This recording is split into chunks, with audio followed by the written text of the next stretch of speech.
راځو به کامران که د دغه خبره وکړو جهانګیري ته راوړو. نو جهانګیري کې نن د کامران رازق پروګرامونه هم شوي دي، سکندر خان پروګرامونه هم شوي دي، او ورسره د ملک جمشید درې واړه ښه تیزی کې لګیا دي. د دې تجزیه به څنګه کوئ؟ تفهیم ما ته وایي چې دا جهانګیري تحصیل نظامه چې دی دې باندې چې څومره کینډیډیټ ولاړ دي نو ټول ینګ دي او ټول تعلیم یافته دي. هغوی نیشن پارټي کوم کینډیډیټ دی سکندر خان خټک هم خو دغه ینګ دی، تعلیم یافته دی او خدمت کم دغه چې دی تجربه د دې خاندان سیاست او خدمت هغې نه بالکل مالامال دی، هم په میدان کې دی.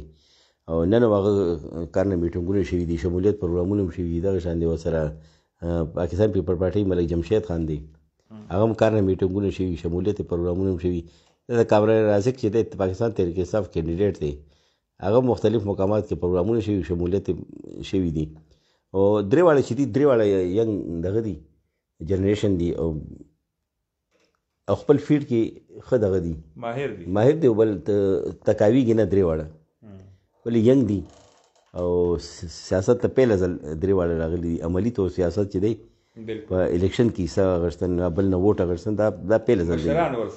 مشران دي، مشران سره ډېر کار کوي او مشران چې دي معمولي مشران دي، هیوي ویټ دي په سیاست کې، هیوي ویټ دي او فاینانشلی چې دی په هغې سره هغه دي